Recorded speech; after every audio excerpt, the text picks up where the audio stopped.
dans ce premier numéro de qu'est-ce que je peux en faire. Alors qu'est-ce que je peux en faire, c'est une petite série de vidéos que j'aimerais faire par rapport aux ingrédients qu'on a achetés une fois parce que c'était dans la recette et après cet ingrédient nous reste sur les bras, on ne sait pas forcément comment l'utiliser et quoi en faire.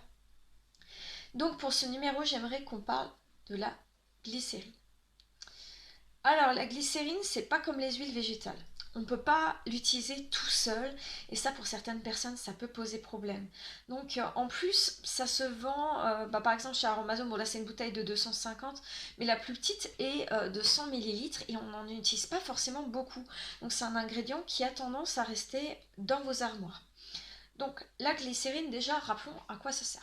La glycérine, c'est un humectant et un émollient, c'est-à-dire qui met de l'eau à la surface du cheveu ou du film hydrolipidique et il contribue à l'hydratation. Il a 2 piliers l'hydratation sur 3. C'est vraiment pas mal. Par contre, en fait, quand on regarde derrière, ils nous disent de 1 à 8% dans les crèmes et les laits hydratants, de 1 à 10% dans les gels douche. Donc déjà, ça nous donne une information intéressante. La glycérine, c'est quelque chose qui se mélange à l'eau et pas à l'huile.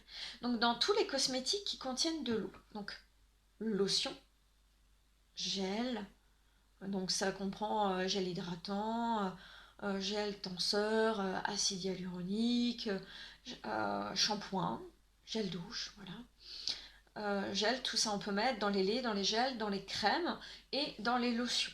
D'accord? Lotion, que ce soit lotion visage ou lotion capillaire. C'est-à-dire que si j'ai une crème, donc soit une base crème, par exemple les bases crèmes Aromazone, je peux mettre 1 à 8% de glycérine pour la rendre plus hydratante. Quand est-ce que c'est utile? Quand j'ai la peau qui tiraille. La peau qui tiraille, c'est un manque d'hydratation et dans ce cas-là, vous pouvez mettre de la glycérine dedans. Je peux le mettre dans mon shampoing, dans mon gel douche. Là aussi, alors que ce soit des shampoings ou des gels douche que j'ai fait moi-même, que je vais enrichir, mais aussi des shampoings et gels douche du commerce. Par contre, avant, je dois vérifier qu'il n'y a pas déjà de la glycérine dedans. Donc ça, je vais sur la liste INCI et je cherche glycérine, tout simplement. Parce que si on a des gens dedans et que j'en mets de trop, ça peut se révéler asséchant et c'est parce qu'on recherche, au contraire, on veut quelque chose d'hydratant. Donc je peux le mettre facilement donc, dans mes laits, crèmes, gel, shampoing. Donc ça c'est déjà pas mal. Ça veut dire que même si je cuisine pas au quotidien, je peux enrichir des préparations que j'ai déjà. Sinon en ménager, elle est utilisée quand je fais une tâche. Je peux en mettre un petit peu sur la tâche et c'est pour éviter que la tâche rentre dans le tissu. Donc ça peut être très utile de l'utiliser comme ça aussi.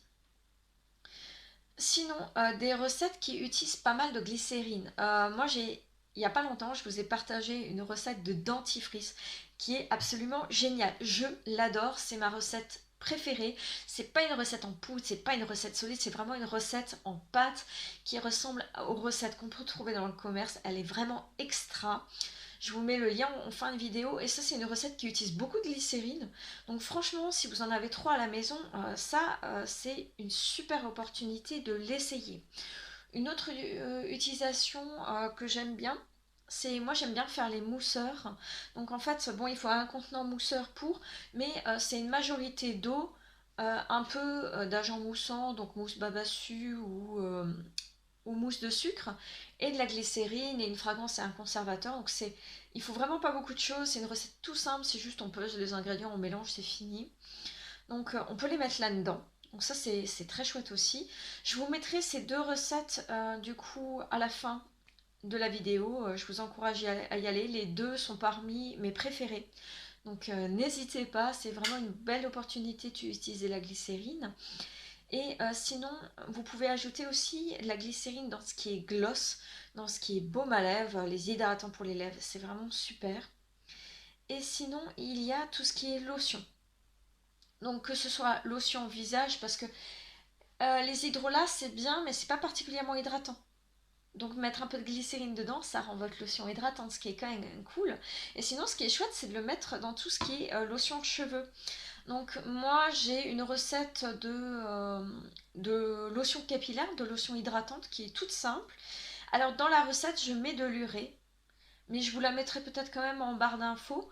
Ben, au lieu de l'urée, vous mettez de la glycérine. Les deux sont des humectants et c'est trop bien parce que ça fait des sprays capillaires qui ne sont pas gras, il n'y a pas de graisse dedans, donc tous ceux qui ont la phobie du gras, ça nous fait des lotions hydratantes pour tous les jours et qui ne graissent pas le cheveu. Donc comme vous voyez, on peut faire vraiment beaucoup de choses avec notre glycérine.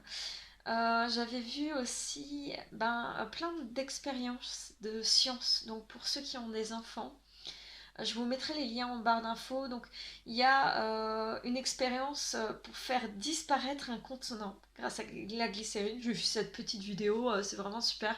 Je vous la mettrai en barre d'infos. J'ai vu aussi des recettes, c'était pourquoi? Oui, pour faire des boules à neige avec la glycérine. Enfin, il y a plein de petites recettes de bricolage donc, que je vous mettrai en barre d'infos. Donc la glycérine, super hydratant, que ce soit corps, visage, cheveux. Très utile pour les soins dentaires parce que il sert d'agent de texture mais il donne aussi un petit goût sucré sans sucre et ça c'est vraiment génial. Et, utile en ménager hein, pour éviter que les taches ne rentrent donc dans le petit nécessaire à ménager la petite glycérine ça peut aller très bien. Et sinon, pour les expériences de science avec les enfants, je vous mets les recettes cosmétiques juste après, du coup, en lien direct en vidéo YouTube et en barre d'infos pour les petites expériences scientifiques. Voilà, c'est tout pour aujourd'hui les petits loups. Plein de bisous. Bye bye.